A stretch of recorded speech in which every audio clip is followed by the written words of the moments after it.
Hello friends, good morning, Ram Ram. जो मैंने ये वीडियोस की जो सीरीज चालू की है हाउ टू स्टडी, उसका पांचवा एपिसोड में आपके सामने लेकर के उपस्थित हूँ। इसके पहले चार एपिसोड्स मैंने आपसे डिस्कस किए थे हाउ टू स्टडी के ऊपर। बच्चे किसी भी उम्र के हों, किसी भी लेवल के हों, सबके लिए ये एप्लीकेबल है। तो 18 पॉइंट्स मैंने आपके साथ में डिस्कस किए 4 वीडियोज़ में, और पांचवा जो एपिसोड है उसमें मैं आपके साथ में 5 पॉइंट्स और डिस्कस करना चाहता हूँ। तो जो पॉइंट नंबर 19 है, 19वें नंबर का जो पॉइंट है इस एपिसोड में, वो है नोट्स बनाना। देखिए, ये एक बहुत ही इंपॉर्टेंट टॉपिक है। नोट्स बनाने में आप खुद स्वयं बुक्स को पढ़िए, कॉपीज हैं उनको पढ़िए, और अपने ही तरीके से अपने नोट्स तैयार करिए।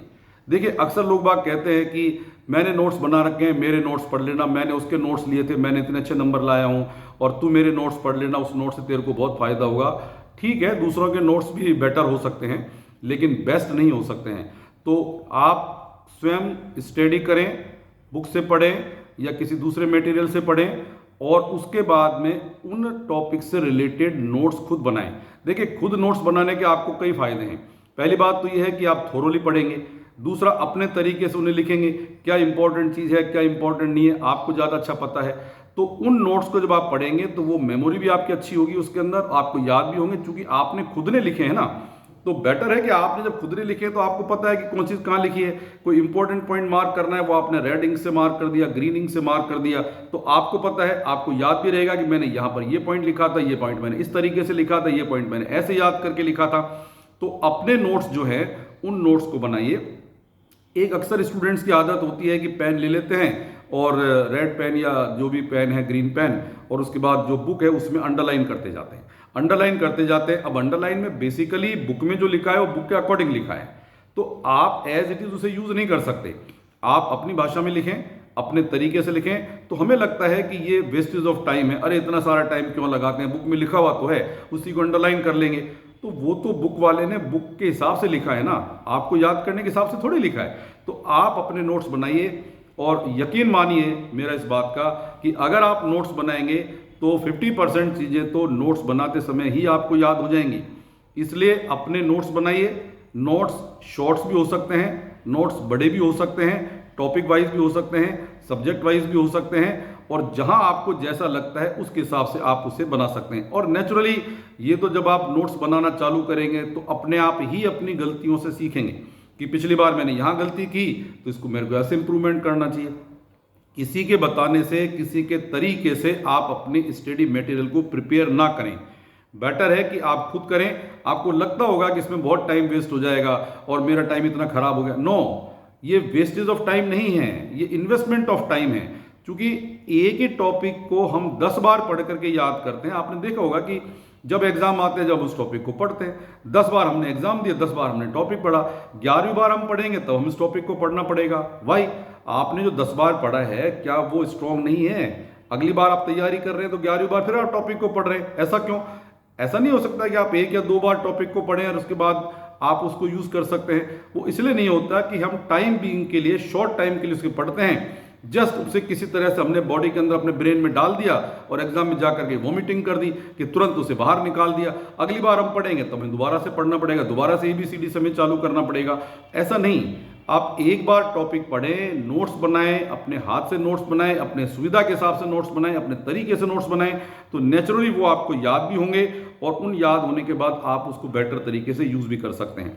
इसके अलावा जो पॉइंट नंबर 20 है, 20वां पॉइंट है, जो आपकी रेगुलर टेक्स्ट बुक हैं वो बेस्ट हैं, लेकिन उसके अलावा एक्स्ट्रा प्रैक्टिस करने के लिए भी आपको एक्स्ट्रा बुक्स की हेल्प लेनी पड़ेगी। और एक्स्ट्रा बुक्स की हेल्प लेकर के भी आप पढ़ सकते हैं, और पढ़ना भी चाहिए। क्यों? क्योंकि हर एक बुक अपने तरीके से लिखी जाती है, लेकिन स्टडी मटेरियल तो एक जैसा ही होता है, लेकिन उसके लिखने का तरीका अलग होता है, एक्सप्रेशंस अलग होते हैं, उसके फॉर्मूले का तरीका अलग होता है, so many different things are there. तो आप उन चीज़ों को एक्स्ट्रा बुक से भी मटेरियल को पढ़ सकते हैं। तो ये 20वां पॉइंट था। 21वां पॉइंट जो है वेरी इंपॉर्टेंट पॉइंट, रात्रि को सोने से पहले जस्ट हाफ एन आवर या 15 मिनट या 20 मिनट, जैसे भी आपके पास टाइम है, पूरे दिन भर की जो एक्टिविटीज हैं, जो भी आपने क्लास में पढ़ा है, ट्यूशन पे पढ़ा है या आपने सेल्फ पढ़ा है, जैसे भी पढ़ा है उसको आधा घंटे के लिए आप एकदम से मेमोराइज करिए। आप बेड पर लेट जाइए, आंखें बंद कर लीजिए, या चेयर पर बैठ जाइए, आंखें बंद कर लीजिए और बिल्कुल बाहर के ध्यान से अपना ध्यान हटा दीजिए। और जो आधा घंटे में आप मेमोराइज करेंगे पूरे दिन भर की एक्टिविटीज़, मेरा मतलब एक्टिविटीज से पढ़ने वाली मटेरियल, ये नहीं कि मैं यहां गया वहां गया, ये कहा वो कहा, ये खाया वो खाया, it is not. You have to study the material about the related subject. उस चीज को आपको पढ़ना है कि आज क्लास में क्या पढ़ाया, उस टॉपिक में क्या था। तो आप देखेंगे कि बहुत जल्दी से ही, बहुत कम टाइम में ही उन सब सारी चीज़ों को आप मेमोराइज कर लेंगे। जिस चीज़ को करने में आपको 4 घंटे लगते हैं, उसको करने में आपको मुश्किल से 10 मिनट लगेंगे। तो वो जो डेरिवेशंस हैं, वो जो न्यूमेरिकल्स हैं, वो जो टॉपिक हैं, वो जो कंसेप्ट हैं, वो जो पॉइंट्स हैं, उन सारे पॉइंट्स को आप सोने से पहले आधा घंटे, 20 मिनट, 30 मिनट, 40 मिनट, जो भी आपका टाइम है, उस टाइम में उसे मेमोरी पढ़िए। ये डेफिनेटली आपके 2-3 घंटे के पढ़ने से भी ज़्यादा होगा और वो चीज़ें जो आपने पढ़ ली हैं वो एक बार आपके लर्न हो जाएंगी। तो memorisation half an hour before sleeping, ये आपका पॉइंट था, दैट इज द 21 नंबर का पॉइंट था। 22 का पॉइंट, जब आप पढ़ रहे हैं, पढ़ते समय आप एक ही काम करिए। आपका काम पढ़ना है तो पूरा कंसंट्रेशन, ध्यान आपका पढ़ने पर है। पढ़ते समय ये काम भी कर लूँ, पढ़ते समय वो काम भी कर लूँ। जैसे घर में कोई काम होते हैं, बेटा ले पढ़ रहा है तो पढ़ते पढ़ते थोड़ा सा ये भी काम कर ले। नो, पढ़ाई करना है तो पूरे ध्यान से पढ़ाई को ही करना है, एक बार में एक काम। 2 नावों में पैर रखने वाला इंसान कभी भी जो है पार नहीं कर सकता, वो डूबता ही है। इसलिए 2 नावों में पैर नहीं रखना है। आपको पढ़ना है तो सिर्फ पढ़ना है काम करना है तो काम करना है, पढ़ते समय कोई दूसरा काम नहीं। तो ये आपके 22 नंबर का पॉइंट था। 23rd नंबर का पॉइंट, ये हमेशा एप्लीकेबल है, सबके लिए एप्लीकेबल है, हर वक्त एप्लीकेबल है। You have to value the time, you have to use the time.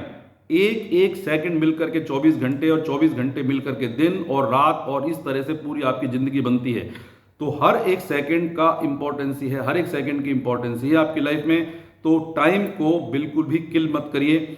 अगर आप कम प्रोडक्टिव वर्क कर रहे हैं जो आपके एम की तरफ नहीं ले जा रहा है आपको, तो वो भी काम आपके लिए अनप्रोडक्टिव है, चाहे वो बेटर कितना ही हो। लेकिन जो काम आपको आपके लक्ष्य की तरफ नहीं ले जाता है, टारगेट की तरफ नहीं ले जाता है, नेचुरली वो काम आपके लिए अनप्रोडक्टिव है, वो काम आपके लिए बेकार है। तो अपने टाइम को उपयोग करिए, यूज करिए, वेस्टेज मत करिए। कम ऐसे काम मत करिए जिनमें आपका टाइम वेस्ट होता हो। 1 घंटे के काम को 2 घंटे मत करिए, टाइम को डिले मत करिए। टाइम आपका है, लाइफ आपकी है। तो ये 23 पॉइंट्स मैंने 5 एपिसोड्स में, 5 वीडियोस में आपके साथ डिस्कस किए हैं। अगले वीडियो में मैं नए पॉइंट्स के लेकर के आऊंगा। तब तक के लिए थैंक यू, जय हिंद।